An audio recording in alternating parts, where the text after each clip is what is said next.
Terima kasih Bu Dewi untuk doanya. Tuhan, mari Bapak Ibu, kita akan segera masuk dalam ibadah kita pada pagi hari ini. Kita sama-sama merendahkan diri di hadapan Tuhan. Kita bawa seluruh hidup kita kepada Tuhan pagi hari ini.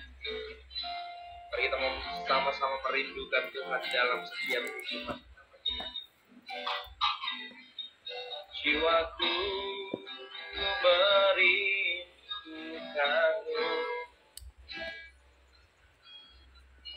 ya Allah yang hidup.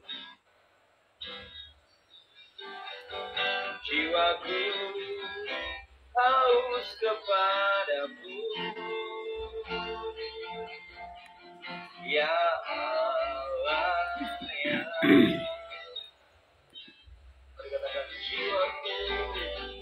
jiwaku merindukanmu,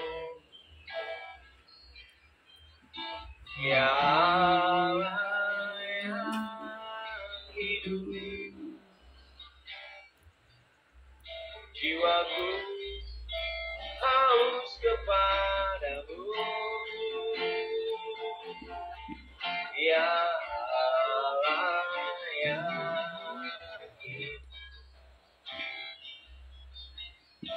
ku bersyukur kepadamu, sebab pengharapanku, penolongku dan Allahku, tiada yang seperti. Mari Bapak Ibu kita mau datang kepada Tuhan dengan hati yang bersungguh-sungguh. Jiwaku merindukanmu, ya Allah yang hidup. Jiwaku haus kepadamu, ya Allah yang hidup. Jiwaku merindukanmu, jiwaku merindukan, ya Allah yang hidup. Jiwaku haus kepadamu, ya Allah yang hidup. Mari kita sama-sama bersyukur. Ku bersyukur kepadamu, sebab pengharapan, penolongku dan Allahku, tiada yang sepertimu.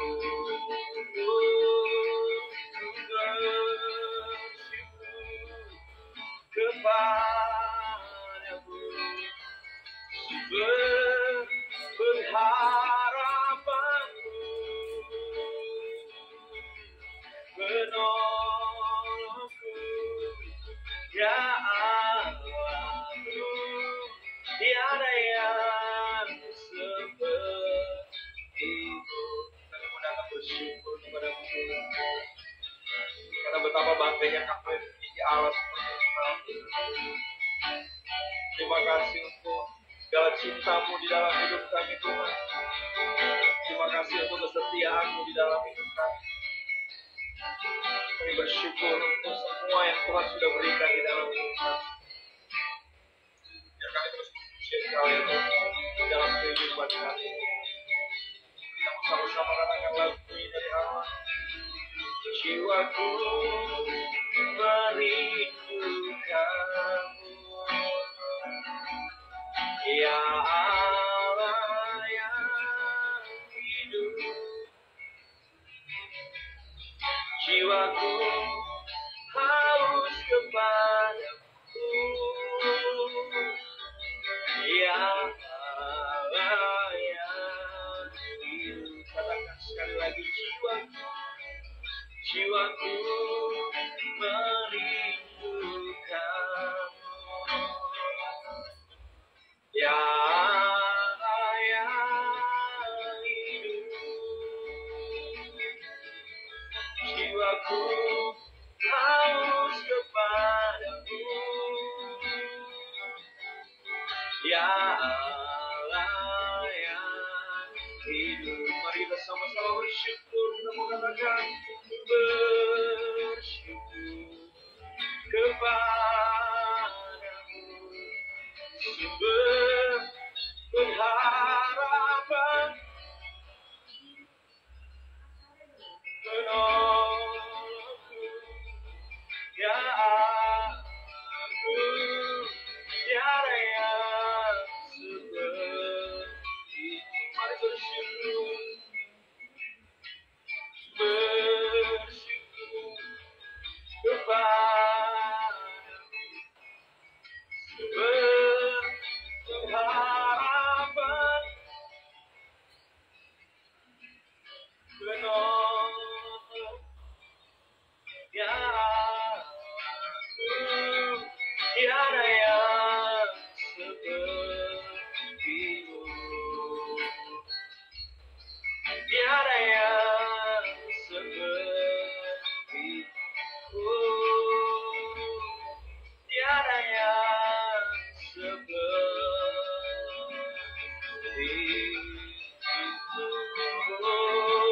Sembahyang Yesus, tiada yang sepertimu. Kami bersyukur, kami bersyukur. Mengangkat suara kami memuji-Mu, Yesus. Haleluya. Disembah kami Tuhan. Amin. Yesus. Haleluya. Mari sembahyang. Yesus. Kau segalanya Tuhan, Kau segalanya. Sampai selama-lamanya Kau tetap Tuhan yang kami sembah. Yesus, nama-Mu ajaib, nama-Mu heran.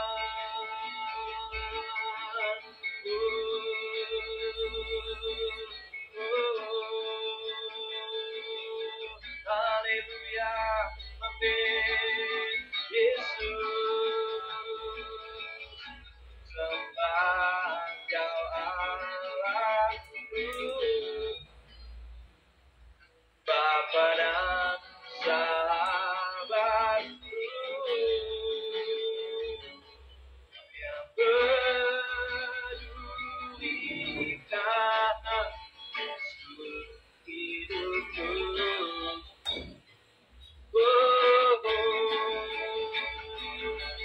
Wow, lewati lembah,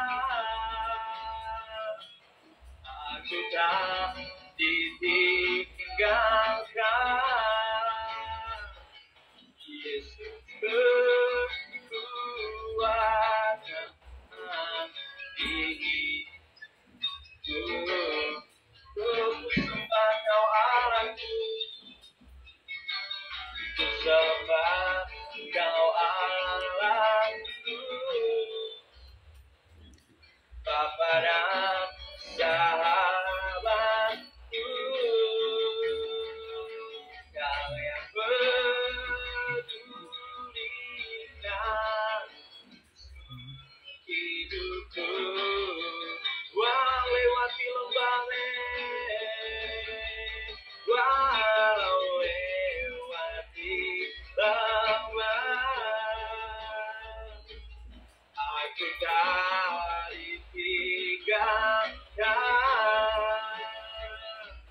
Yesus kekuatan, Yesus, Yesus kekuatan ini. Mari beri kemuliaan bagi Tuhan, amin. Haleluya Tuhan. Selamanya Engkau tetap Allah yang menjadi kekuatan di dalam kehidupan kami ya Tuhan. Kami menyebut nama-Mu Tuhan karena nama-Mu berkuasa, nama-Mu ajaib di dalam kehidupan kami. Dan jiwa kami bersorak-sorai karena kami tahu Tuhan bahwa Engkau mengasihi setiap kami Tuhan yang hadir di dalam Zoom Dore Ministry pada pagi hari ini ya Tuhan. Hadirat-Mu kami rasakan menyentuh setiap bagian dari kehidupan kami semua Tuhan. Pagi hari dan jiwa kami memuji-muji Engkau, jiwa kami mau bersorak-sorai ya Tuhan, karena Tuhan ada kebaikan-kebaikan-Mu yang kami rasakan di sepanjang perjalanan kehidupan kami ya Tuhan.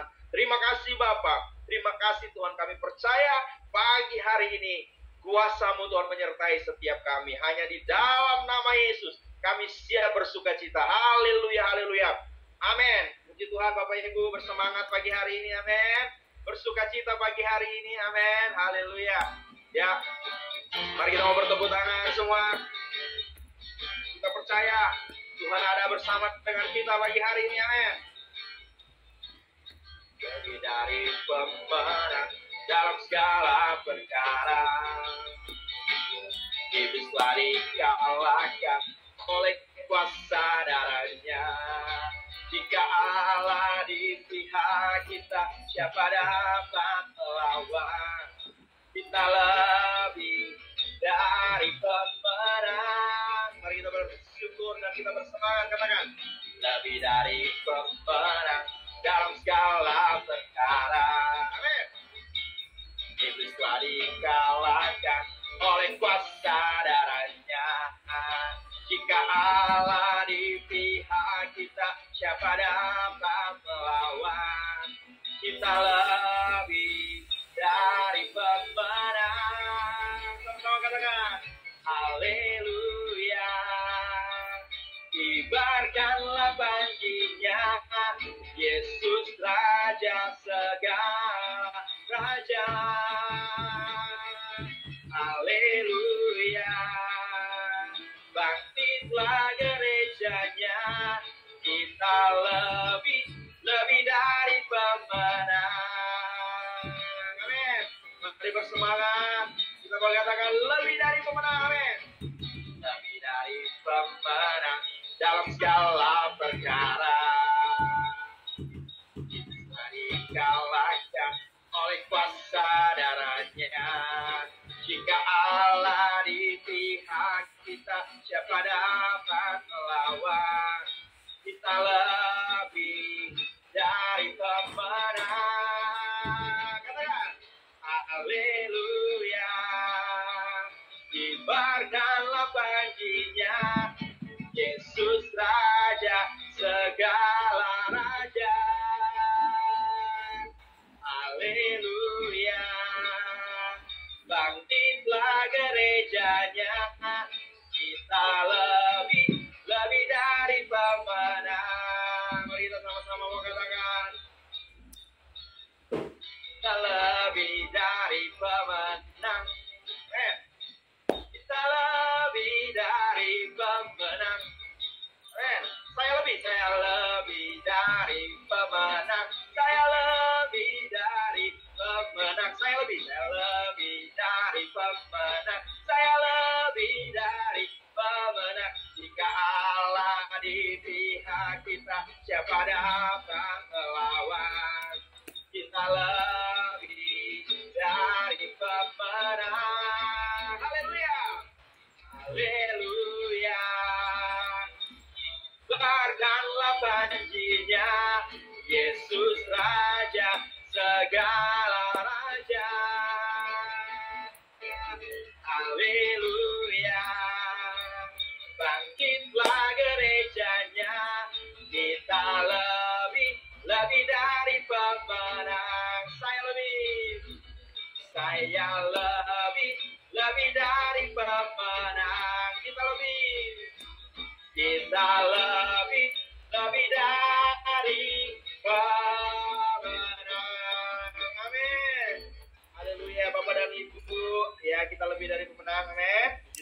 Allah bersama dengan kita. Siapakah lawan kita? Amin. Tuhan, mari kita siapkan hati kita untuk dengar firman Allah pagi hari ini. Tuhan, mari Kau jamah setiap kami Tuhan pagi hari ini. Melalui firman-Mu Tuhan, kami dapat kebenaran yang sejati ya Tuhan, kebenaran yang hakiki Tuhan, tentang betapa Kau mengasihi kami Tuhan, dan Kau mau berbicara lewat firman-Mu ya Bapa. Dan kami rindu Tuhan untuk disegarkan oleh firman-Mu pagi hari ini.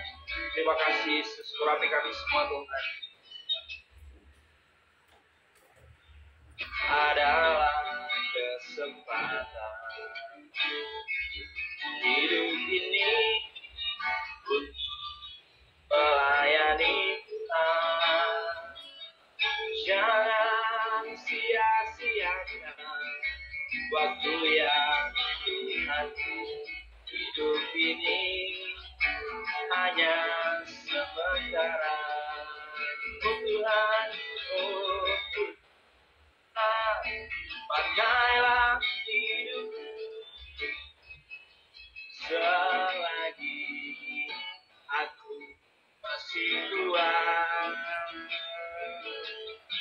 Bila saatnya nanti ku tak berdaya lagi, hidup ini sudah jadi berkah. Mari sama-sama katakan, hidup ini adalah kesempatan. Hidup ini untuk melayani Tuhan. Jangan sia-siakan waktu yang Tuhan beri. Hidup ini hanya sementara. Oh Tuhan, pakailah hidupku selagi aku masih kuat. Bila saatnya nanti ku tak berdaya lagi, hidup ini sudah jadi berkah. Katakan, oh Tuhan, oh Tuhan, pakailah hidupku selagi aku masih kuat. Bila saatnya nanti ku tak berdaya lagi, hidup ini sudah jadi berkah. Bila saatnya nanti ku tak berdaya lagi, hidup ini sudah jadi berkah. Amin. Puji Tuhan, saya serahkan kepada Pak Sutrisno yang akan menyampaikan firman Allah. Silakan Pak.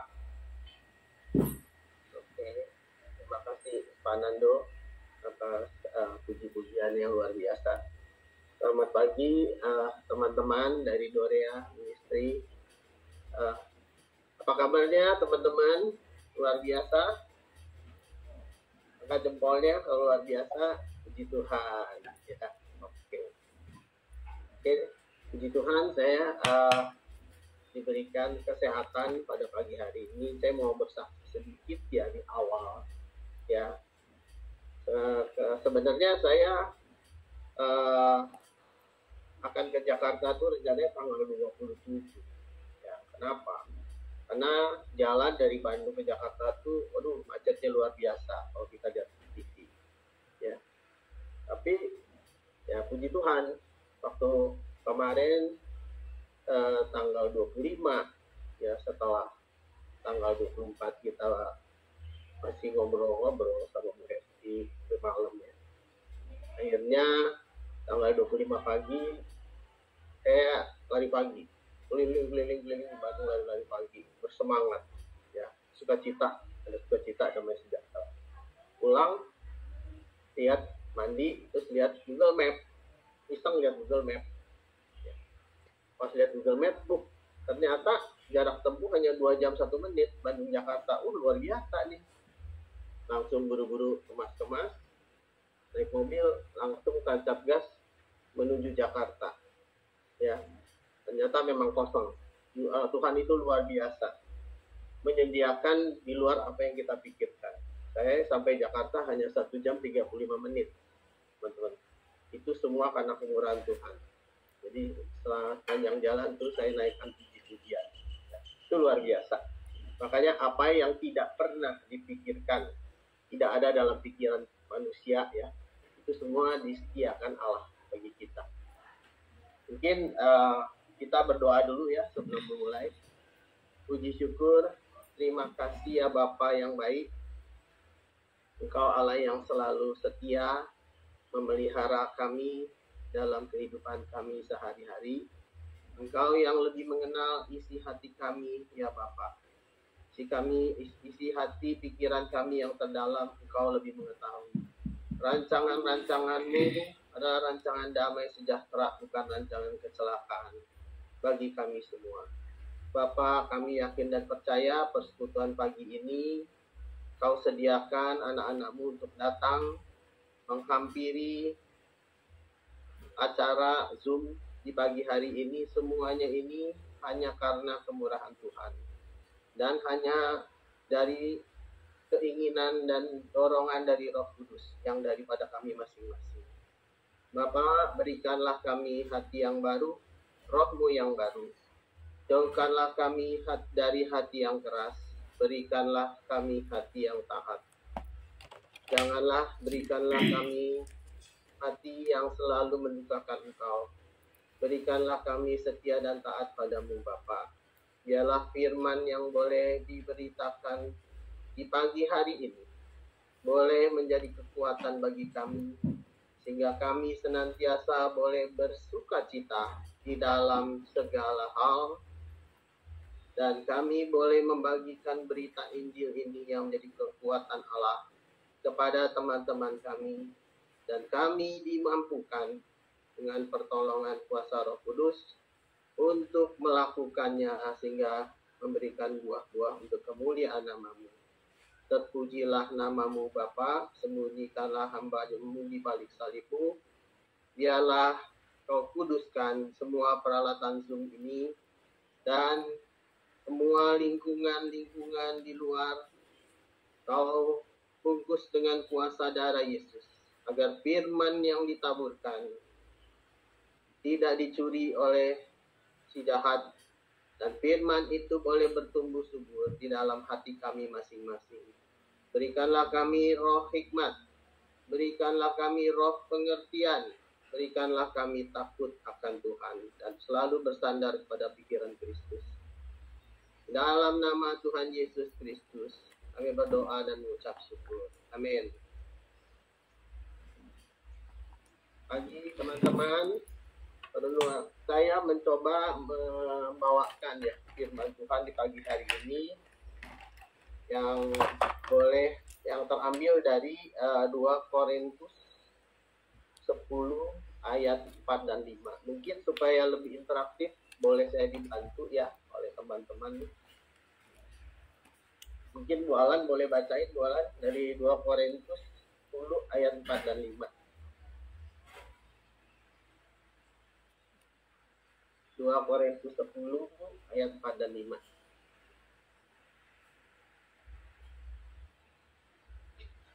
Korintus 10 ayat 4.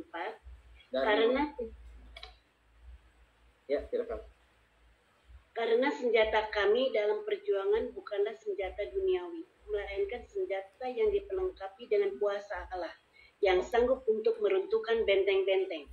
Kami mematahkan setiap siasat orang dan merubuhkan setiap kubu yang dibangun oleh keangkuhan manusia untuk menentang pengenalan akan Allah. Kami menawan segala pikiran dan menaklukkannya kepada Kristus. Amin.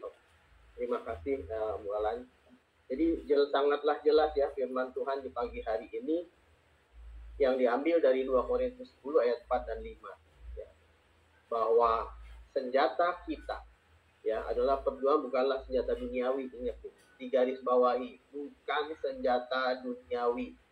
Maka janganlah kita bersandar pada pengertian kita sendiri. Itu adalah senjata duniawi. melainkan senjata yang diperlengkapi oleh kuasa Allah. Jadi sejak Kristus sudah mati dan bangkit, itu kuasa kebangkitannya sudah diberikan kepada kita, ya. Karena Kristus sudah menang dari kuasa dosa dan maut, ya. Kita sebagai anak-anaknya sudah juga diperlengkapi dengan kuasa Allah yang sanggup meruntuhkan benteng-benteng. Pengertian benteng-benteng ini apa sih? Benteng-benteng itu setiap kali adalah masalah-masalah yang kita hadapi, ya. Seringkali kita berhadapan dengan tiap hari dengan benteng-benteng masalah, betul nggak? Ada misalnya baru bangun pagi aja udah ada roh kemalasan, aduh lagi pengen enak tidur masih nih, ya, melukin guling, entar dulu lah, ya kan, lempengin badan istilahnya kan, oh udaranya masih dingin nih, entar lagi deh mandinya, itu benteng-benteng.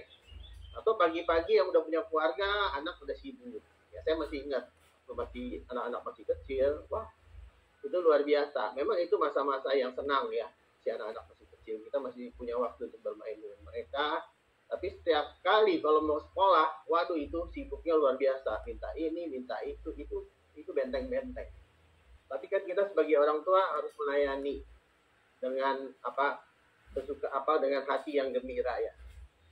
Nah, itu masalah yang lain. Mungkin adalah masalah, begitu bangun tidur kita masih punya masalah yang belum selesai, masalah kemarin. Suami istri ribut, itu benteng-benteng.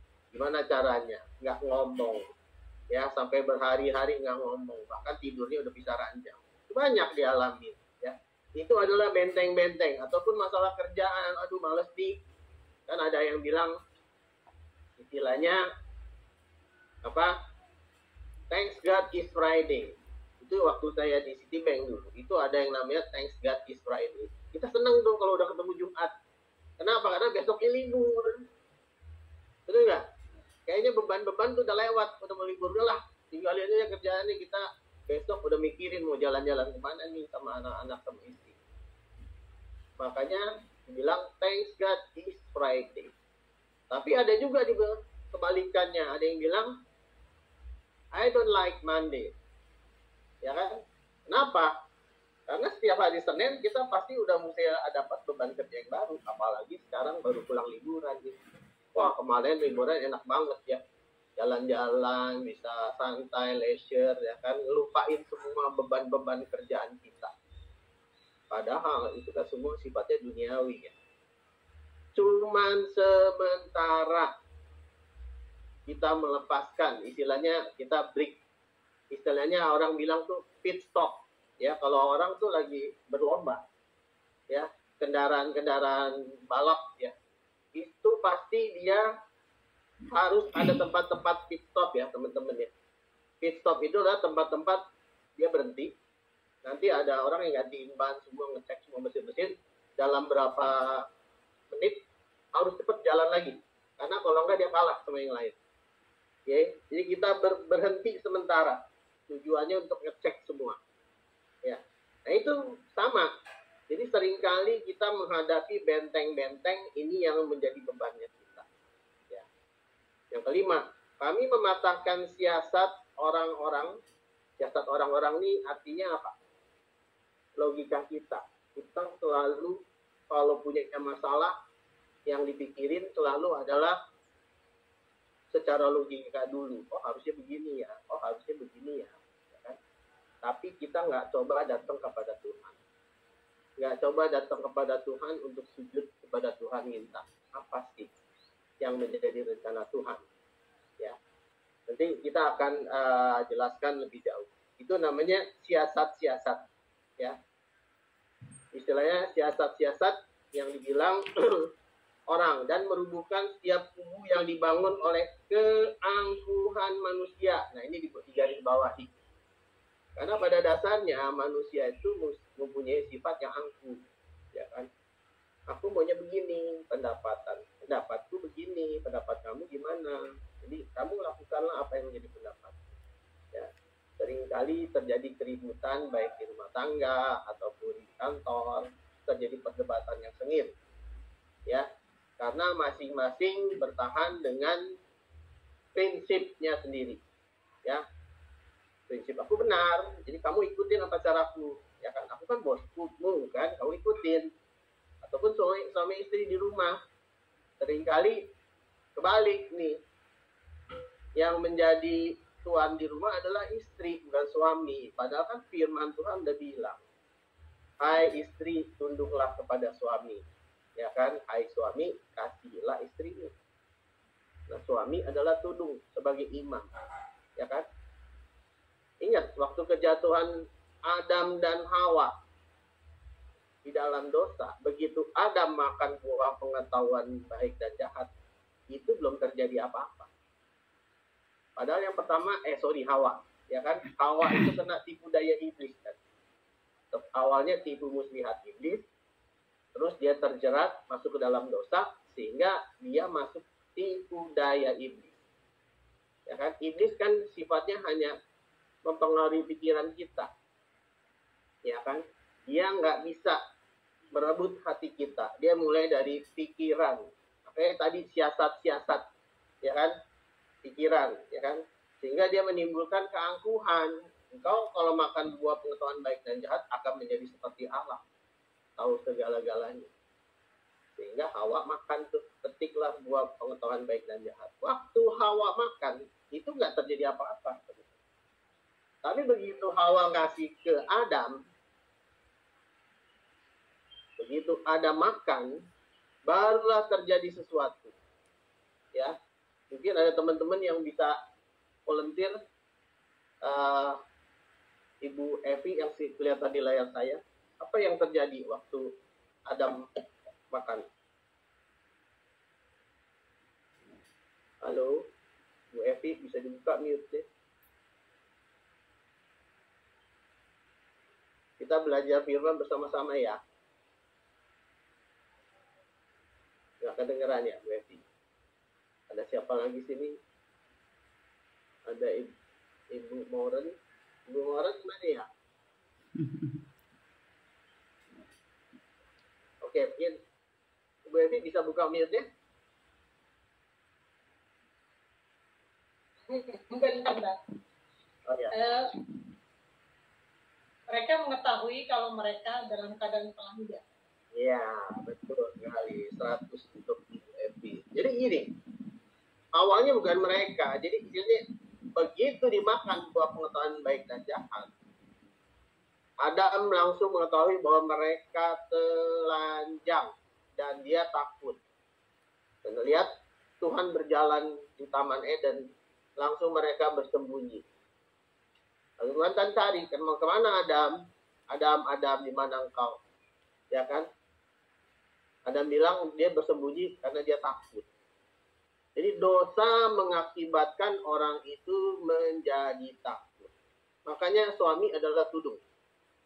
Tudung dari sebuah keluarga. Jadi tudung ini nggak boleh bocor. Kalau tudung ini bocor, buka celah, ini seluruh isi keluarga itu akan jadi bermasalah.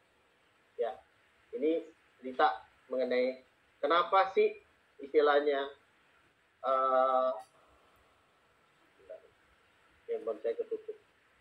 Kenapa sih istilahnya kita harus benar-benar takut akan Tuhan? Jadi dikatakan dibangun oleh keangkuhan manusia untuk menentang pengenalan akan Allah. Karena kecenderungan manusia yang sudah berdosa menentang mengenai pengenalan akan Allah. Ya. Tetapi Rasul Paulus bilang kami menawan segala pikiran. Ingat nih. Pikiran kita ini ditawan langsung. Kami menawan segala pikiran dan menaklukkannya kepada Kristus. Ini yang penting, ya. Supaya kita bisa senantiasa berjalan bersama Tuhan, taklukkanlah kita punya pikiran. Tundukkanlah pikiran duniawi kita, jangan mengandalkan kekuatan manusia, keangkuhan manusia, tapi kita taklukkan di bawah kaki Tuhan Yesus, ya, dan menaklukkannya kepada Kristus. Ini esensi yang harus dipikirkan. Saya akan lanjut ya. Saya cerita sedikit ya. Pernah ada di awal abad ke-20 Itu kurang lebih di tahun 1904 ya. Tepatnya ada seorang ateis pria yang bernama Gaitron. Ini orang ateis. Ateis itu nggak kenal agama ya. Dia nggak percaya adanya Tuhan. Yang membuat buku cerita fiksi. Ini fiksi ya teman-teman ya, bukan sebenarnya. Yang berjudul When Was the Dark Done? Ya. Jadi kapan waktu kegelapan itu datang? Orang ini sangat kaya. Orang ateis ini sangat kaya. Dia membayar seorang arkeolog untuk menciptakan kubur kosong seolah-olah kubur Yesus masih ada sisa-sisa kerangka mayatnya Yesus. Ya, untuk menyatakan bahwa Yesus nggak bangkit. Nah, ini bukunya ada, salah satu buku bestseller ya. Ini pada saat itu membuat satu kejutan di seluruh dunia. Banyak terjadi keguncangan, banyak misionaris menjadi lemah, kekristenan hancur, Injil tidak lagi diberitakan karena pengharapan telah gagal, karena Kristusnya nggak bangkit. Apa yang dinyatakan oleh Kristus bahwa aku akan ke Yerusalem, ya, aku akan ditangkap, aku akan disalibkan dan mati. Pada hari yang ketiga aku akan bangkit. Semua dilakukan kecuali bangkitnya tidak terjadi. Ini yang diceritakan di dalam buku yang dikarang oleh Gaitron, seorang ateis tahun 1904. Ya. Ini sangat menggemparkan. Ya. Sangat menggemparkan. Kenapa mereka membuat hal itu? Karena dia menentang akan yang tadi, pengenalan akan Allah. Keangkuhan manusia, dia orang yang kaya raya, semua dia punya. Gak kayak Abraham. Abraham kaya raya tapi dia nurut sama Tuhan. Oh, ini beda, dia kaya raya. Dan dia merasa dia gak perlu Tuhan. Semua dia udah punya. Semua hasil kerja keras dia sendiri. Makanya dia coba membuat buku itu untuk menggoyangkan iman kekristenan, bahwa Kristus sebenarnya tidak bangkit. Ya. Ini buku cerita fiksi ya, bukan kebenarannya. Ya. Sebenarnya yang mau digambarkan seperti ini. Ada patah, what men think is inferred. Apa yang dipikirkan oleh manusia, itulah dia. Ya, seperti orang ateis tadi. Apa yang dia pikirkan bahwa Allah itu tidak ada. Ya, saya bisa hidup karena saya bekerja keras, berusaha, ya. Sehingga saya bisa sukses. Kalau tanpa kerja keras, tanpa berusaha, tanpa keberuntungan, istilahnya orang Cina bilang tuh hoki teit. Itu nggak bualan. Hongsu teji. Itu hoki teit. Ya kan? Dia percaya itu bahwa saya ditakdirkan memang si orang ateis itu. Saya menjadi orang yang kaya raya. Memang saya udah takdir. Jadi percaya kepada takdir. Bukan percaya pada kuasa Allah. Bukan percaya pada semua itu anugerah Allah yang mau dinyatakan kepada orang tersebut. Supaya dia menjadi berkat. Supaya dia takut akan Tuhan. Karena Tuhanlah yang sumber berkat. Ya. Jangan kita juga menjadi orang kaya yang bodoh. Ingat gak? Dalam cerita Alkitab tuh ada sekarang di Firman. Ada seorang kaya, ya, dia berpesta pora, menikmati hidupnya, dia beritakan, hai jiwaku, semua ini ada padamu, ya, nikmatilah. Ya. Tapi pada malam itu Tuhan mengambil nyawanya. Ya. Diambil nyawanya, dia meninggal, semua harta kekayaannya ditinggalkan, nggak ada artinya. Harta kekayaan itu kalau kita meninggal nggak ada artinya. Setitik debu pun kita nggak bisa bawa. Nggak bisa kita bawa. Kita pulang, kita istilahnya Ayub bilang, aku datang dengan telanjang ke dunia ini, aku pulang juga dengan telanjang. Ya itulah kita manusia. Cerita yang lebih ngerinya lagi, orang kaya itu mati dan masuk neraka. Ya. Masuk neraka. Dia disiksa. Dia ngelihat Lazarus lagi di pangkuan Abraham. Dia bilang, Bapak Abraham, Boleh nggak minta Lazarus tetesin air sedikit supaya aku bisa merasakan kesejukan? Nggak bisa. Di antara kita tuh ada jurang pemisah yang jauh, yang dalam. Ya, antara surga dan neraka itu ada jurang pemisah yang dalam. Nah, disitulah kita harus sadar, jangan mengeraskan hati, karena apa yang kita pikirkan itu akan kita ucapkan. Apa yang kita ucapkan itu akan menjadi perbuatan. Apa yang kita perbuat itulah diri kita. Ingat, apa yang kita pikir, makanya iblis selalu masuk dari pikiran, bukan dari hati. Ya, walaupun di dalam Amsal berkata bahwa jagalah hatimu dengan segala kewaspadaan. Amsal 4 ayat 23. Karena situlah terpancar kehidupan. Tapi semuanya itu masuk dari pikiran. Ya, Hawa itu kena intimidasi iblis dari pikiran. Akhirnya dia masuk ke dalam tipu daya iblis karena dia angkuh ingin menjadi seperti Allah. Akhirnya dia petiklah itu buah pohon pengetahuan baik. Dilakukan akhirnya kan. Apa yang kita pikirkan menjadi ucapan kita. Apa yang kita ucapkan menjadi perbuatan. Apa yang kita buat itulah yang dilihat orang mengenai diri kita. Contoh begini, ya. Sering dong kita bergaul dengan banyak orang. Ya.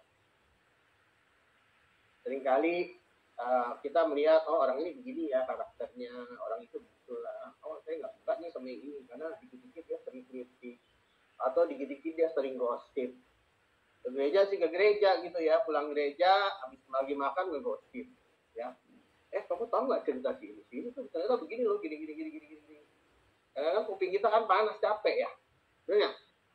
Karena orang itu di pikirannya udah memang begitu. Di gereja mungkin udah mikir, si ini ya. Sini duduk sama siapa ya? Gua hari ini mau ceritain si ini nih. Ya, pada si Ano. Gitu, si A, pada si B. Dia udah dipikir. Gua mau ceritain apa ya? Betul nggak? Dia udah dipikir. Begitu selesai kebaktian, selesai bubar, makan, kumpul sama temannya. Kan biasanya kita habis selesai kebaktian ya. Kalau di gereja saya itu. Kita tuh ada yang namanya tea time, ya, coffee break, tea time. Supaya jemaat tuh mingle dengan penatua, mingle dengan sesama, kita sharing apa sih firman hari ini. Banyak kan tuh ya, ada gitu, ada yang bagus, ya kan, ada yang kumpul dengan CG-CG-nya, ada yang juga gosip, ya kan. Nah itu, apa yang kita pikirkan, ya, menjadi yang kita ucapkan. Apa yang kita ucapkan itu menjadi kita perbuat. Apa yang kita perbuat itulah diri kita. Kalau diri kita membawa kebaikan, ya, membawa buah-buah roh, yaitu kasih, sukacita, damai sejahtera, ya, akhirnya diri kita bisa membawa apa selanjutnya? Ada kesabaran, kesetiaan, kelemah lembutan kepada yang lain. Ya, lebih baik kita banyak mendengar daripada kita banyak bicara. Ya. Ya, akhirnya kita punya penguasaan diri. 9 buah roh itu harus jelas. Jangan sampai adanya tadi kecongkakan, kesombongan, akhirnya jadi masalah. Itulah diri kita. Ya. Itulah yang terjadi pada orang yang ateis tadi. Kenapa dia sampai niat banget sih nyewa si arkeolog karena dia orang kaya raya. Dia pengen menghapus cerita masalah kebangkitan Kristus. Supaya orang-orang Kristen itu kehilangan harapan. Ya, dia mau merusak. Nah, dia nggak percaya. Dia tidak mau mengenal akan Allah. Ya, kita balik lagi tadi kan di ayat 2 Korintus tadi, ya, karena keangkuhan manusia, ya, untuk menentang pengenalan akan Allah. Jadi selalu keangkuhan manusia itu kecenderungannya karena ingin menentang akan pengenalan akan Allah. Karena kalau Allah kan bilang, kasihilah musuhmu. Ingat ya, hukum Taurat kan dirangkum ada 2. Dalam Matius 22 ayat 37 sampai 39. Yang pertama adalah kasihilah Tuhan Allahmu dengan segenap hatimu, dengan segenap jiwamu, dengan segenap akal budimu. Itulah hukum yang pertama dan terutama. Itu merangkum kita 10 hukum Allah yang ke-1 dan ke-4. Tapi untuk merangkum 10 hukum Allah yang ke-6 dan ke-10, yaitu yang ayat 39, kasihilah sesamamu manusia seperti engkau mengasihi dirimu sendiri. Nah, kalau udah ada iri hati, kesombongan, kan nggak mungkin dia mengasihi sesamamu manusia. Dan dia juga nggak mungkin mengasihi Allah. Itu namanya menolak pengenalan akan Allah. Itu mengenai dasarnya ya. Bahkan Yesus pernah berkata kepada orang Farisi, jika mereka ini diam, ya, batu ini pun akan berteriak. Tuhan Yesus pun sanggup menggerakkan batu-batu ini akan menjadi saksi-saksinya Kristus. Makanya kita sebagai pengikut Kristus yang tiap hari baca firman, ya, kita harus menjadi saksi Kristus. Harus berani ngomong, Kristus sudah bangkit. Kalau ada yang bilang, mana mungkin sih ada Tuhan yang bangkit, sudah mati. Nggak pernah ada orang yang mati bangkit. Ya, ada beberapa memang kesaksian memang Tuhan mengendaki terjadi, tapi kan nggak semua. Tapi di sini janji yang diberikan Tuhan bahwa sebelumnya dia udah ngomong, aku akan merubuhkan bait Allah dalam waktu hari ketiga, aku akan membangunnya kembali. Ya, itu tubuh Kristus sendiri. Kristus disalib, mati, ya, dia bangkit pada hari yang ketiga, karena Kristus sudah menang dari kuasa, dosa, dan maut. Kunci kerajaan maut dan kerajaan sorga sudah ada di tangan Tuhan Yesus sebagai juru selamat kita. Kalau dilihat kata-katanya sih gampang. Pada saat ngejalaninnya itu nggak gampang. Ngejalaninnya nggak gampang sekali. Ya, sangat tidak gampang. Ya, saya mau sedikit kasih kesaksian ya mengenai yang saya alami dulu waktu saya masih SMP. Saya masih SMP itu udah dididik Tuhan. Kenapa? Karena orang tua saya dulu ya tidak mengenal Tuhan. Tidak mengenal Tuhan sama sekali. Ya, namanya orang tua saya lahir dari Tiongkok ya. Dia dibawa sama kakek saya punya aku ke Indonesia setelah lahir dari Tiongkok. Aku saya juga dari Tiongkok. Ya, bahkan dia lurah di Tiongkok. Galak banget. Akhirnya mereka mendaratlah di Makassar. Nah, dari Makassar baru dia menikah dengan orang ibu saya, mami saya dari Surabaya, kebetulan. Ya, ini Doria juga dari Surabaya ya, itu tempat lahir mami saya. Akhirnya lahirlah saya di Jakarta. Singkat cerita, mereka tidak mengenal Tuhan. Hidup dengan berpesta pora setiap hari, ya karena papa saya cukup sukses, usahanya banyak. Tiap hari di rumah tuh punya meja yang namanya mayung. Apa punya meja mayung tuh ada 5 di rumah. Jadi temennya tiap sore datang. Itu di rumah tuh alkohol semua ada, di berpeti-peti. Jadi saya sudah minum alkohol sejak SD. Sejak SD saya sudah minum alkohol. Mau black label, apapun yang label-label gitulah. Ya, kalau bir mau biasa. Karena tidak mengerti, ketidakmengertian. Orang tua juga tidak mendidik, karena dia sendiri tidak mengenal Allah, hanya mengandalkan kekuatan manusia. Nah, itulah, kalau orang hatinya keras, tidak mengandalkan kekuatan Allah, akhirnya orang tua saya dihajar Tuhan, usahanya bangkrut, habis, kita keluar dari rumah cuma bawa koper doang. Ya, usahanya bangkrut, asetnya semua banyak banget disita bank, banyak banget macam-macam asetnya disita bank, karena waktu itu papa saya punya usaha peternakan ayam kedua terbesar setelah Pak Harto. Ya, peternakan ayamnya itu 24.000 ekor. Saya senang main sama ayam. Saya suka tidur sama ayam. Ayamnya kecil dulu, bibitnya masih dari bangkok kuning-kuning, lucu. Ya. Soalnya banyak lah, kecil ada, ya kopra ada dan sebagainya. Hancur semua habis. dan papa saya down, itu dihajar Tuhan habis-habisan. Itu kalau Tuhan sudah menghukum, berarti Tuhan masih mengasihi, ya, mengasihi kita. Ya. Barang siapa yang tegur, hajar, ya, berarti Tuhan mengasihi, masih mengasihi. Ya. Dan saya udah mulai susah tuh dari mulai SD dan SMP. Ya. Saya harus bekerja, dalam anak masih kecil ya, harus bekerja sama orang tua saya. Kita dari kecil saya sudah belajar percetakan sama paman saya. Zaman dulu mah nggak ada offset, masih percetakan yang huruf-huruf dari timah-timah gitu disusun. Kita cetak, bikin bond, datang ke toko-toko emas, minta order dan sebagainya. Mama saya nangis terus. Dia nggak nyangka kok bisa begini dalam sekejap. Mama saya tiap hari kerjanya nangis. Di keluarga terus ribut, ya, dan sebagainya lah. Pokoknya itu semua hal yang jelek-jelek, ya, bukan buah-buah roh. Saya satu-satunya karena kebetulan masuk sekolah Kristen, akhirnya saya aktif di sana. Saya yang pertama kali masuk Kristen. Firman Tuhan itu berkata, satu orang bertobat, seluruh keluarga itu bertobat. Tapi tidak semudah itu. Itu perlu waktu bertahun-tahun, bertekun.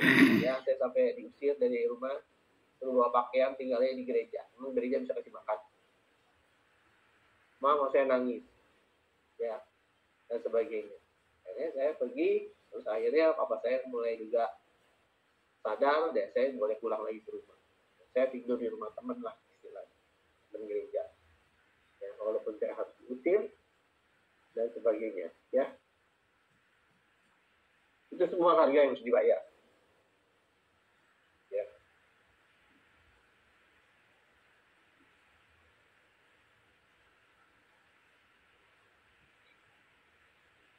Jadi balik lagi, saya jadi nangis. Mengapa masih banyak orang yang sudah mendengar Injil dan mengetahui bahwa Tuhan Yesus Juru Selamat satu-satunya, tetapi belum mau bertobat? Nah, ini seperti yang dialami oleh papa saya. Akhirnya dia divonis kena kanker, ya, sampai akhirnya dia divonis kena kanker. Setelah dia menderita sekian lamanya, saya bawa dia sewa mobil ke Semarang. Saya pergi ke Bukit Doa karena saya dulu pernah tugas di Semarang. Ya. Saya sering ke Bukit Doa, Bukit Semanggi di sana. Saya bawa sepanjang perjalanan, waktu itu belum ada jalan tol. Saya naikin lagu puji-pujian terus sampai di Semarang. Gak ketemu itu Bukit Doanya, gak ketemu. Saya juga bingung. Kayaknya iblis menghalangi. Kuasa iblis nggak mau ada anak Tuhan yang bertobat. Ya. Dibawa. Akhirnya saya tanya orang, ketemu. Ya. Akhirnya ketemu di sana. Singkat cerita, pada saat di sana orang tua saya bawa, kan saya pakai kasur ya di tengah. Joknya saya buka semua. Udah terlalu letak, lemah dan lesu. Ya. Ke bawah. Kita doa, turun, itu dibopong teman-teman, dibopong untuk turun ke lantai doa, kita sujud doa. Begitu mau turun, itu hujan besar. Saya melihat ini iblis tidak suka, tidak senang, ya, untuk anak Tuhan itu bertobat. Kita paksain, saya tutupin pakai plastik papa saya seret, bawa ke tempat doa, kita sujud doa, nyanyi pujian dan doa. Hujan berhenti, tapi sepanjang kita doa itu ribut di atas, pedok kayak ada orang tukang kerja. Memang katanya Bukit Doa itu angker, banyak pendeta-pendeta kalau mau jadi pendeta itu suka kesana. Ya, istilahnya kayak doa lah ya, misalnya. Memang Bukit Doa sih. Jadi banyak sering ketemu penampakan dan sebagainya. Itu kita sujud doa, nyanyi pujian sampai doa selesai, itu yang berisiknya hilang. Setelah itu papa saya ajak ke dokter, ya, dicek. Dokter bilang suruh cek ke lab di Semarang, di rumah sakit Telogorejo, saya ingat sekali. Saya cek ke sana, kita nginep 3 hari, hasil lab keluar, diperiksa sama dokter, dicek, dokternya kaget. Kok sel kansernya hilang? Itu mujizat yang kita alami. Sel kankernya hilang. Dan papa saya udah mulai bisa berdiri. Kita bawa pulang, akhirnya dia bertobat dan terima Yesus. Ya, puji nama Tuhan, ini luar biasa. Jadi kekerasan hati orang itu nggak bisa sesimpel untuk kita ngomong berita Injil terus langsung dia bertobat, nggak bisa. Itu semua adalah kemurahan Tuhan. Ya, orang bisa bertobat itu karena kemurahan Tuhan, itu pertama. Makanya Tuhan Yesus datang mau kesalib, berkorban, walaupun Tuhan Yesus sendiri juga pada dasarnya waktu Taman Getsemani juga dia bergumul kan. Dia bergumul. Maka dia berdoa, ya Bapa, sekiranya mungkin cawan ini lalu daripadaku.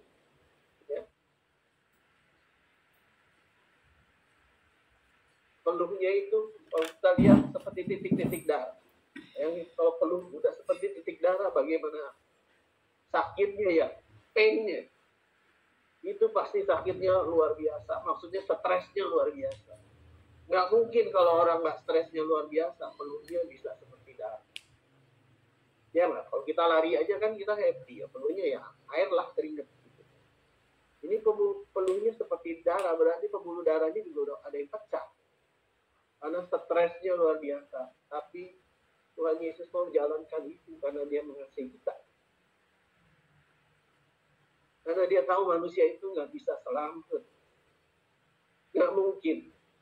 Makanya kita tuh jangan mengeraskan hati. Kalau sudah terima firman, harus kita jalankan. Mungkin saya minta lagi dibantu. Ada yang bacakan di sini, Bu. Ini kameranya pada saya juga bingung suruh siapa. Bung Moren ketawa, Bung Moren boleh bantuin, Bung Moren minta tolong. Bacakan dari Ibrani 3 ayat 7 sampai 11.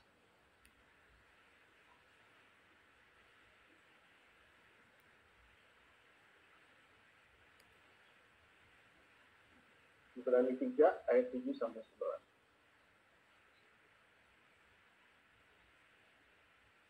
Ibrani 3 ayat 7 sampai Ibrani 3 ayat 7 sampai 11.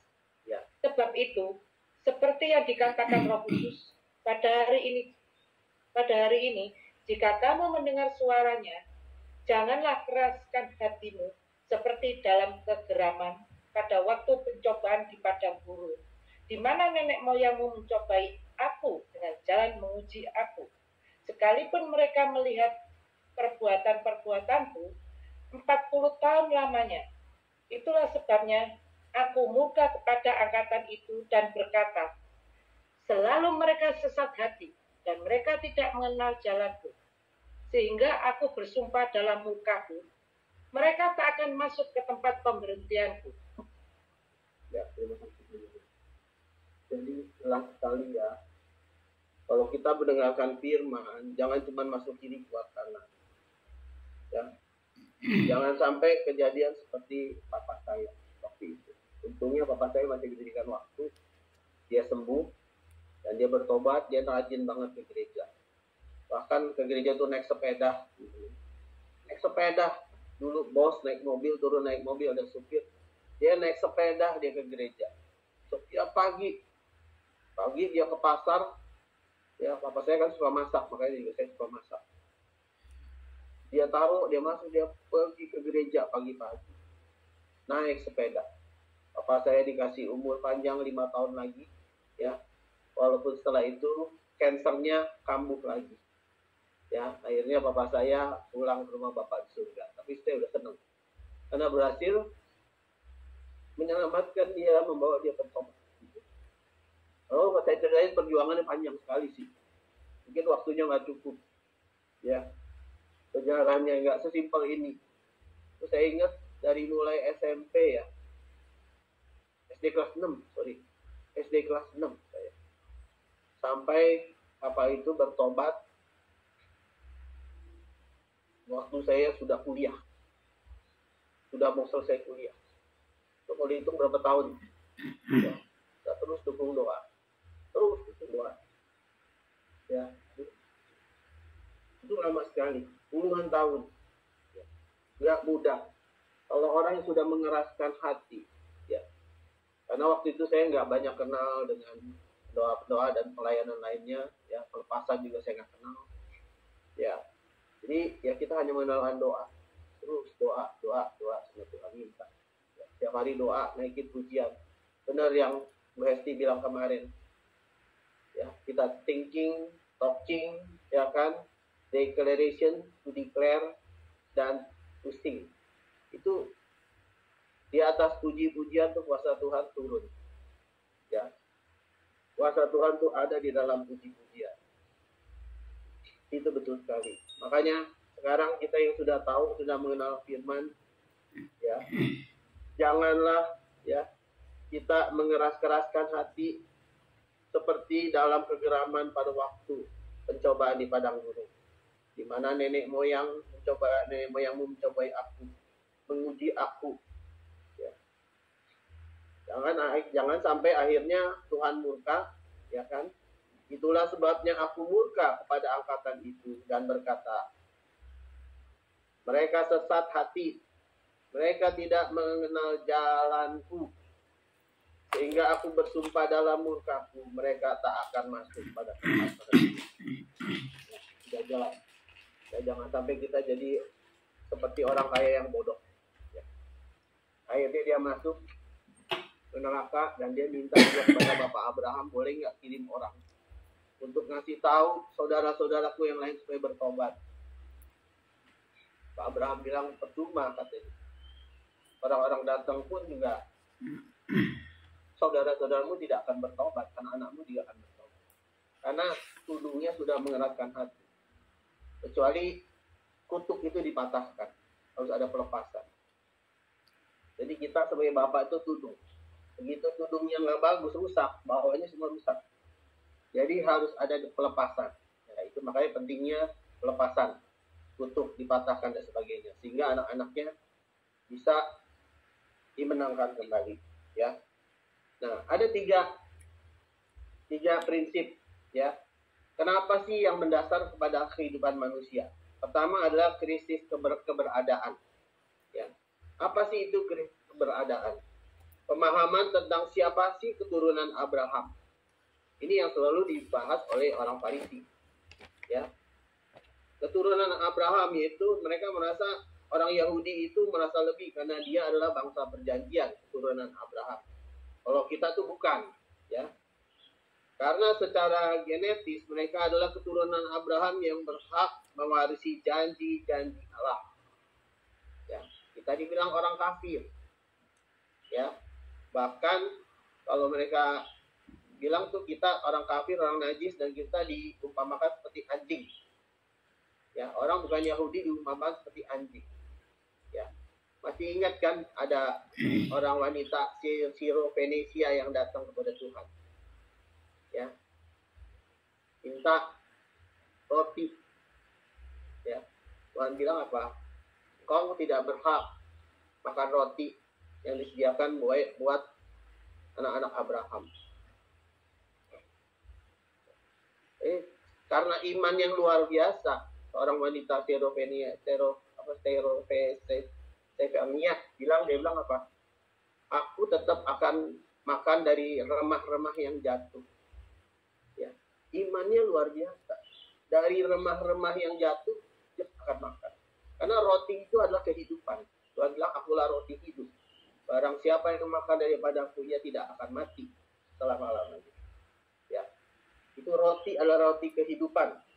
Jadi jelas sekali karena orang Yahudi merasa keturunan Abraham mereka adalah keturunan Allah dari Abraham, Ishak dan Yakub yang berhak mewarisi janji-janji Tuhan di luar orang-orang Yahudi.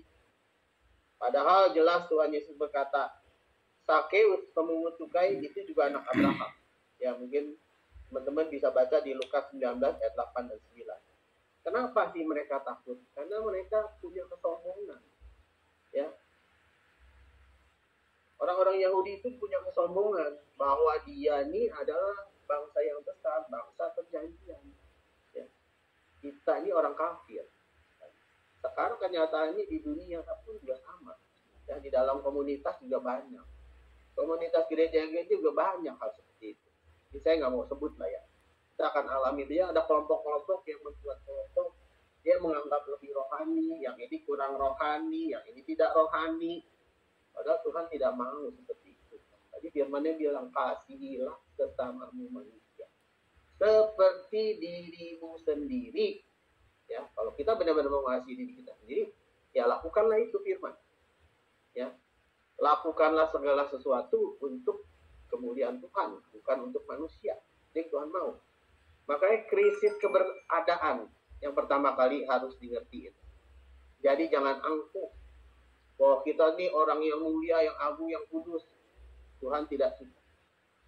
Tuhan maunya kita benar-benar melayani. Ya, Tuhan Yesus sendiri kan kasih contoh.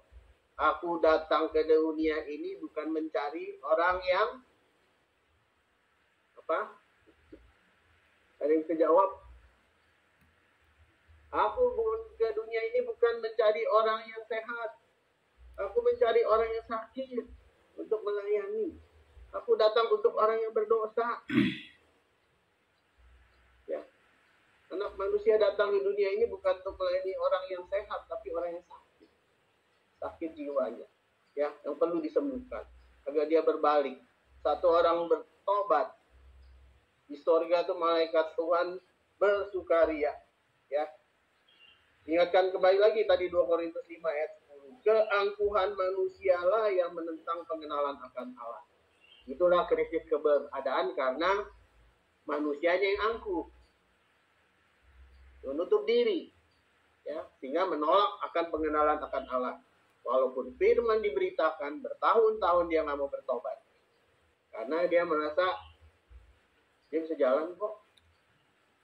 Nggak perlu Tuhan. Ya, masih banyak sekarang orang yang berpikir gitu. Saya nggak perlu Tuhan. Ya. Kedua adalah krisis kebenaran. Ya, merasa diri benar. Kenapa orang-orang Yahudi tidak suka? Ya, orang-orang Farisi tidak suka Kristus hadir. Karena dia merasa tersaingi. Dulu semua jemaat datang kepada mereka. Ya kan? Datang kepada mereka. Minta pendapat mereka. Adik-adik Farisi. Dia memang menguasai Taurat. Betul. Dia berusaha hidup kudus. Menguasai Taurat. Ya. Sehingga mereka dianggap suatu yang menjadi percontohan. Ya. Tapi sejak Kristus hadir, mereka merasa tersaingi. Sehingga mereka mencari-cari apa sih kesalahannya Kristus. Kesalahannya yang dia lihat bahwa Kristus pernah mengucapkan bahwa aku akan merubuhkan bait Allah ini dalam waktu 3 hari aku akan bangun kembali. Mereka menganggap ini menghujat Allah. Dicari-cari, hingga dibawa. Ya. Dibawalah ke pengadilan, walaupun Pilatus menyatakan aku tidak menemukan kesalahan. Ya. Pilatus ini tidak menemukan kesalahan. Tapi karena masa yang meminta, akhirnya diserahkan. Penghakiman ini diserahkan.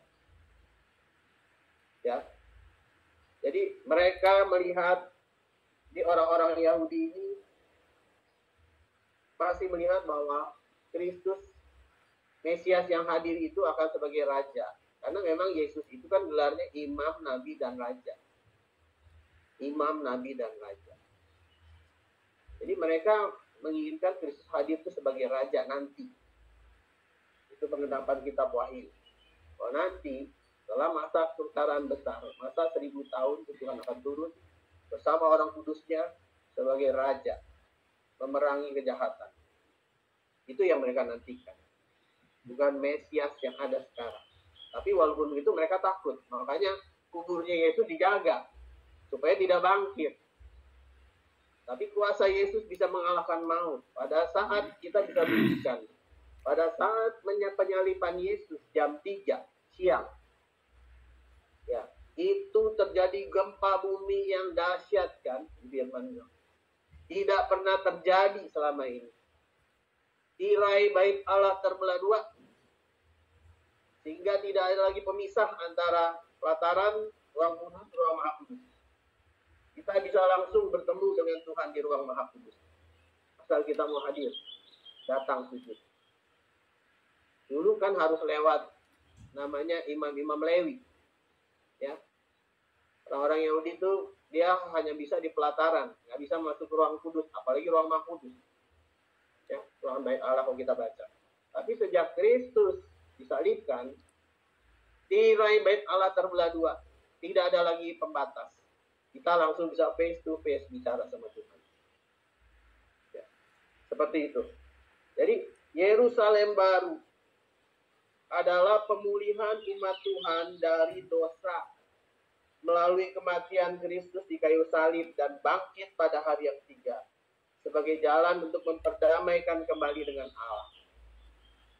Itu tujuan Kristus datang, bukan sebagai raja, tapi memperdamaikan antara umat manusia yang sudah berdosa sejak kejatuhan Adam dan Hawa dengan Allah, diperdamaikan melalui pengorbanan Kristus sebagai anak Allah.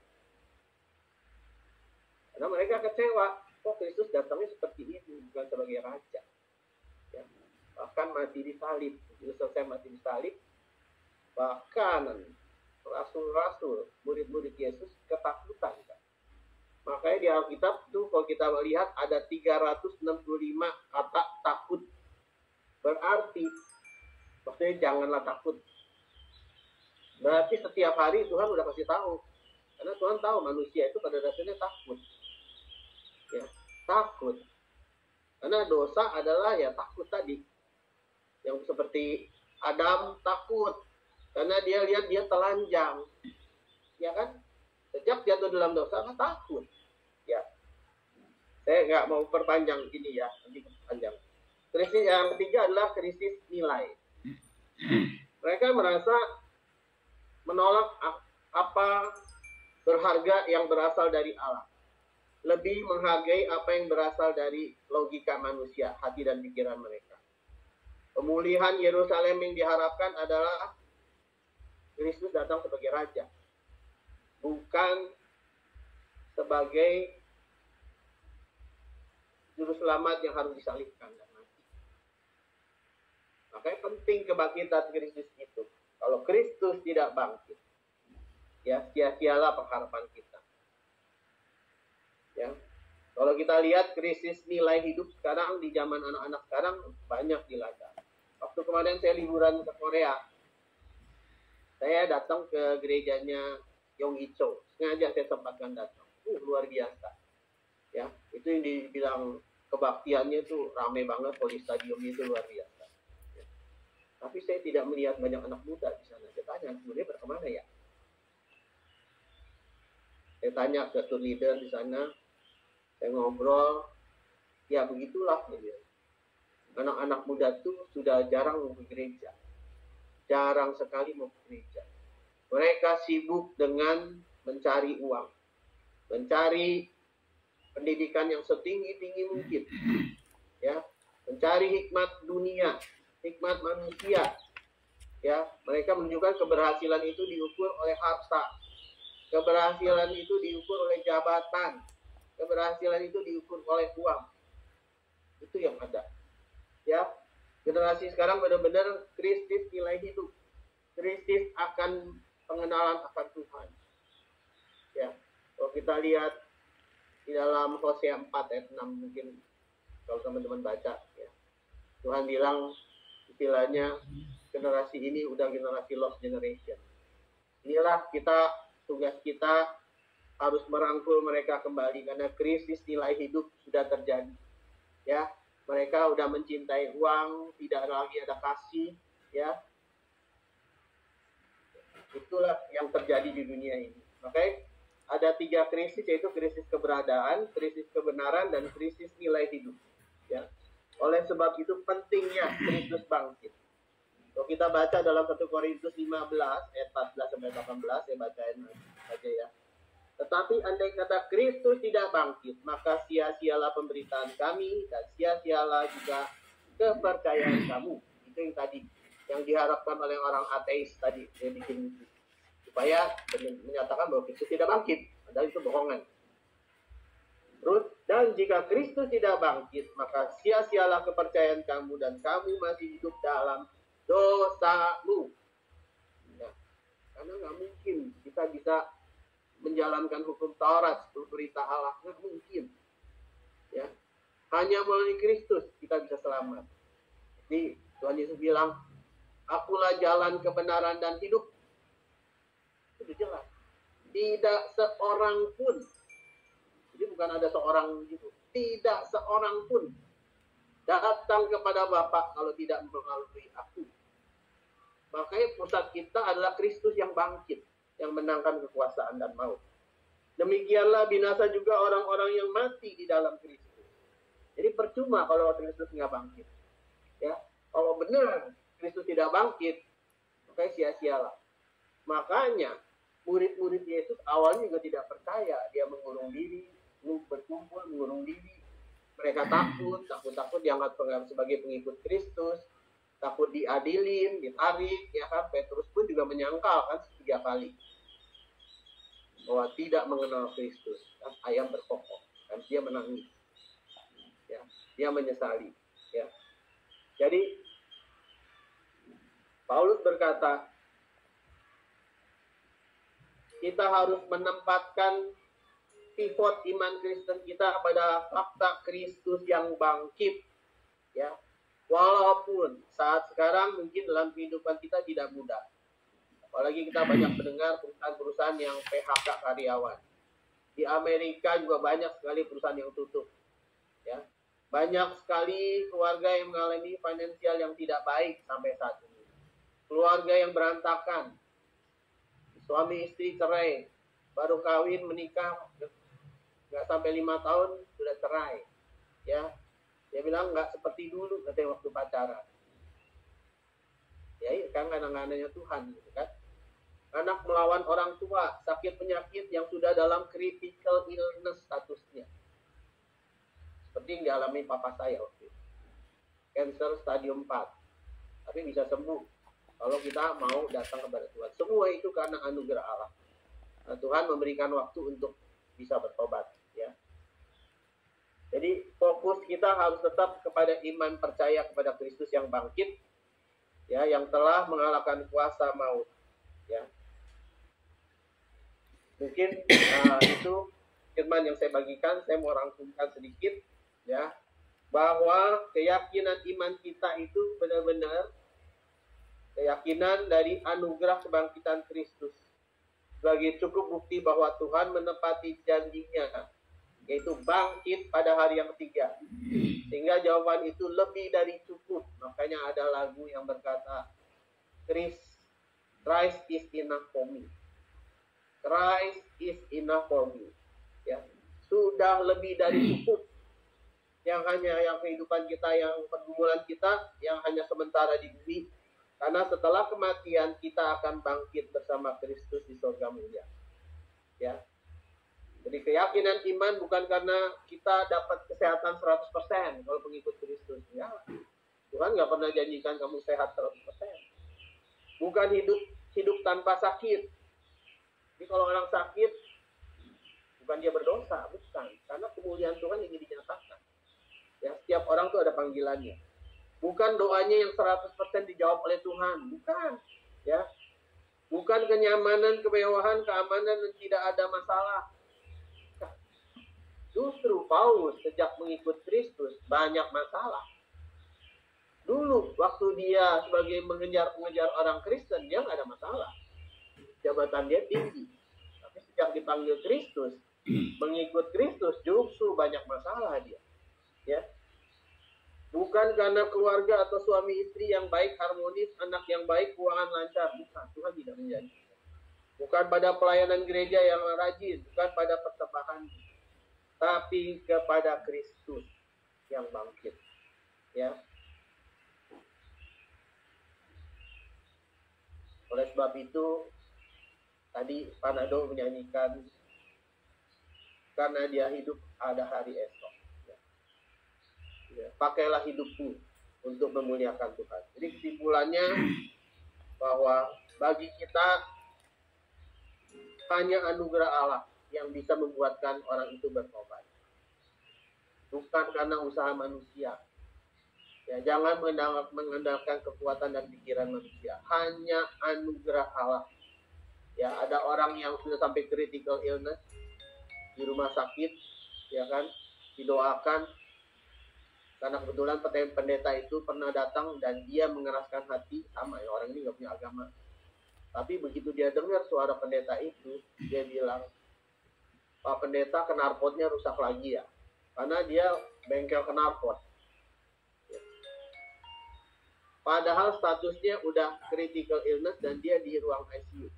Begitu dengar suara hamba Tuhan yang pernah melayani, dia bisa bilang, Pak Pendeta, apa knalpotnya rusak lagi ya?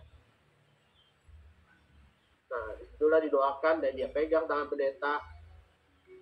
Didoakan, kalau cek mau bertobat sekarang terima Yesus, pegang tangan saya. Kita doakan, ya. Setelah itu pulang, 3 hari kemudian nyatakan dia sudah pulang ke rumah dan minta dibaptis. Puji Tuhan. Ya, walaupun dia hanya dikasih 3 bulan. Setelah terima Yesus, dia bersaksi 3 bulan. Setelah itu dia meninggal. Tapi meninggalnya bukan di ruang ICU. Ya, meninggal normal. Ya. Jadi hanya anugerah Allah. Terus yang kedua, perjanjian Allah digenapi bukan melalui cara manusia. Ya, tadi, manusia berpikir Kristus datang sebagai raja. Dia imam, nabi, dan raja.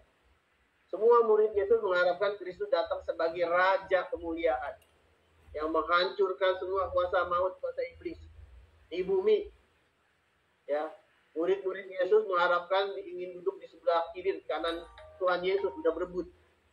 Saya mau duduk di sebelah kanan dan sebelah kiri. Ingat kan ada cerita Alkitab. Karena mereka mengharapkan Kristus datang sebagai raja. Ternyata Kristus datang bukan sebagai raja. Sebagai anak domba Allah yang harus naik ke kayu salib mati. Ya, dicambuk, disiksa, ya, diludahin, ditusuk dan sebagainya. Semua dialami oleh Kristus. Karena untuk menebus kita. Jadi perjanjian Allah digenapi. Allah tidak bohong. Betul dia bangkit. Kalau Allah tidak, Kristus tidak bangkit, berarti perjanjian Allah tidak digenapi. Yang sudah jelas. Ya.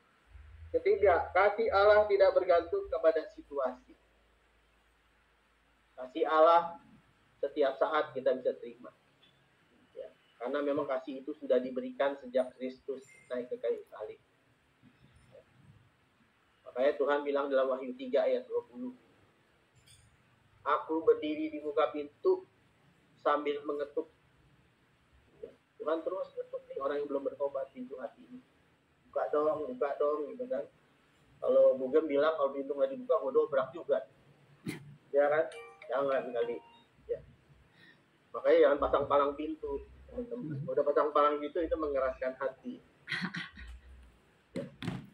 Jadi Tuhan mengetuk apabila kita membukakan pintu, Tuhan akan masuk duduk makan bersama-sama dengan kita. Jadi bagi teman-teman yang punya saudara yang belum menerima Yesus, bawalah ke Doria. Ini Doria kita pelayanan dengan setulus hati. Ya, Tuhan minta kita bawa banyak jiwa. Beritakan firman. Ingat, untuk bilang kemarin ada 4. Ya, pertama apa? Apa Bu Evi? Boleh diulang Bu Evi, ada 4 kemarin. To talk, to think, to declare, to sing. Ah, cepet banget. Pelan-pelan kali. Diulang boleh nggak? To talk, to think, to talk, to declare, to sing. 4 hal ini terus aja kita lakukan. Walaupun bertahun-tahun nggak apa-apa. Memang prosesnya begitu. Nggak gampang prosesnya. Ya, nggak semudah membalikan tangan. Itu perlu waktu. Perlu kesabaran, kesetiaan, dan taat. Ya. Semoga firman ini bisa menguatkan kita semua. Dan pesannya, ingat, iman kita harus fokus pada Kristus yang bangkit, yang telah mengalahkan kuasa maut dan kuasa dosa. Jadi jangan lagi takut. Jangan takut. Ya. Karena Tuhan sudah memberikan kita kuasa, damai sejahtera. Ya. Dan itu kita harus berjalan terus bersama bergaul intim dengan kami. Terima kasih. Mungkin saya kembalikan kepada Bu Inge. Makasih Pak. Kuliah 3 SKS ini mestinya. Haleluya. Luar biasa. Pengumumannya tetap ya Senin, Rabu, Jumat. Terus Selasa juga ada malam. Ini yang Jumat. Suaranya Bu, suaranya apa Bu? Blur. Ya, itu aja. Tanggal 5 Mei. Iya dah. Ya, 5 Mei. Sinyal lah. Makanya pakai First Media, Bu. Tapi orang-orang yang di Pondok Chandra bilang kalau First Medianya gampang nge-hang di sini. Kayaknya bukan First Medianya yang nge-hang, ibunya yang nge-hang. Saya nggak ikutan. Nggak ikutan. Kami siap melayani, Bu. Silakan hubungi kami. Cie, gila. Cie. Wow. Teknisi secepat mungkin. Cengli. Tengli. 3C. Tengli Cincoy Chua. NC ile.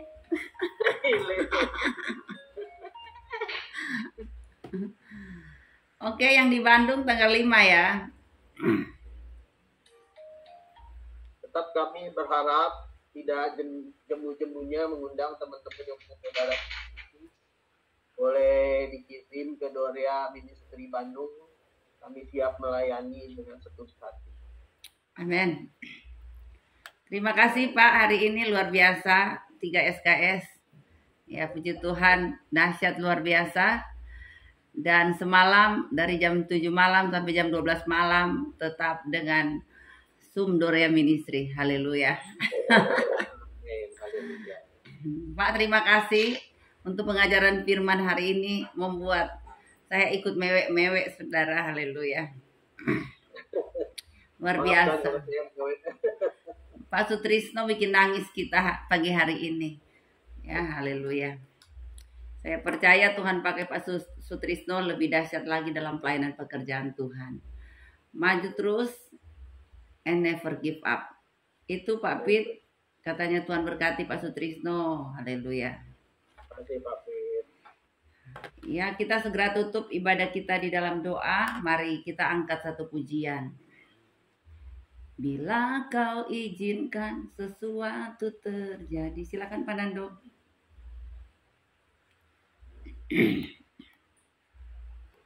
Ya, Tuhan, terima kasih Pak Sutrisno untuk firman-Nya.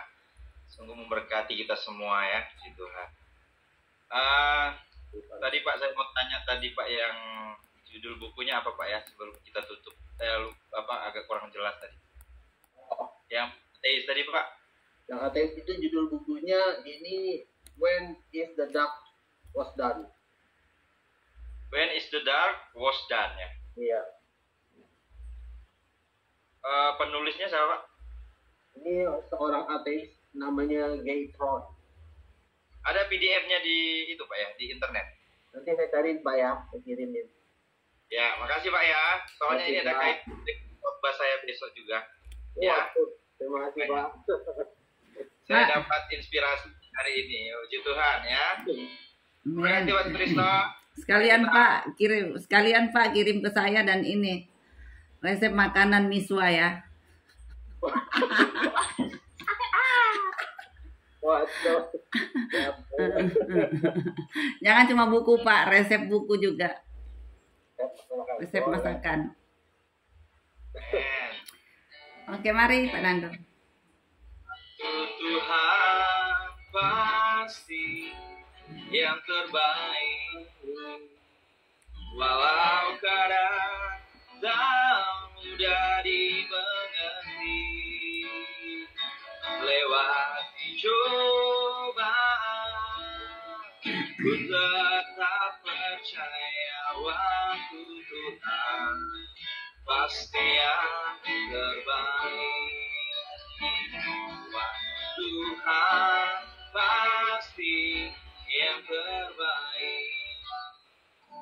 Walau kadang tak mudah dimengerti, lewati cobaan, ku tetap percaya waktu Tuhan pasti yang terbaik. Lewati cobaan, lewati cobaan, ku tetap percaya waktu Tuhan pasti yang terbaik. Beri kemuliaan bagi Tuhan, amin. Terima kasih Tuhan buat pagi hari ini Tuhan, di mana kami boleh beribadah, kami boleh sama-sama menikmati hadirat-Mu, kami boleh sama-sama Tuhan mendengarkan satu kebenaran firman-Mu pagi hari ini yang sungguh memberkati kami semua.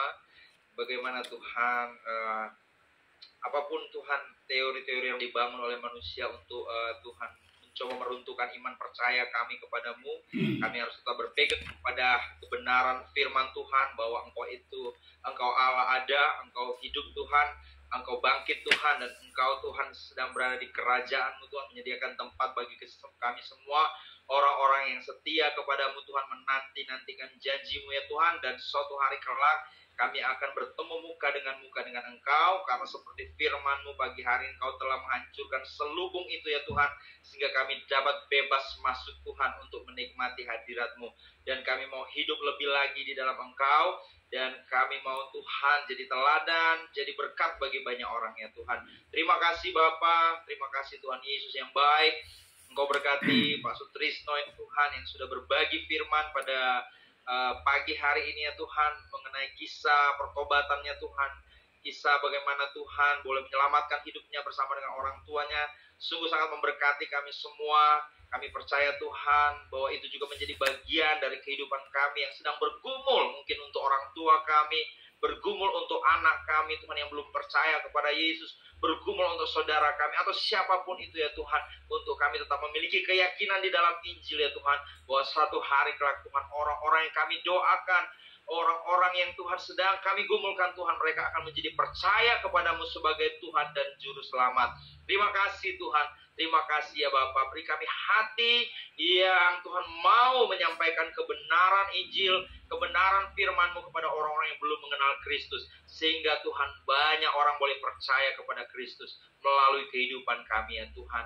Dan mereka lihat Tuhan dalam contoh-contoh apa yang kami contohkan kepada orang lain Tuhan, kepada keluarga kami ya Tuhan, kami menjadi saksi-Mu ya Tuhan bagi mereka yang belum mengenal Kristus. Terima kasih Bapa, berkati kami semua, berkati Ibu Hesti, berkati Ibu Inga Tuhan, dan semua gembala-gembala Dorea Ministry serta kami semua yang sudah mengikuti ibadah Dorea Ministry pada pagi hari ini. Kami percaya Tuhan selalu beserta dengan kami ya Tuhan. Kami menyerahkan seluruh hidup kami percaya Tuhan ada bagi kami, dan Tuhan selalu Tuhan menopang, menolong kami Tuhan sepanjang hari ini. Kami bersyukur Tuhan, kami mau tutup ibadah Dorea Ministry melalui Zoom online pada pagi hari ini hanya di dalam nama Tuhan Yesus Kristus, Tuhan dan Raja kami.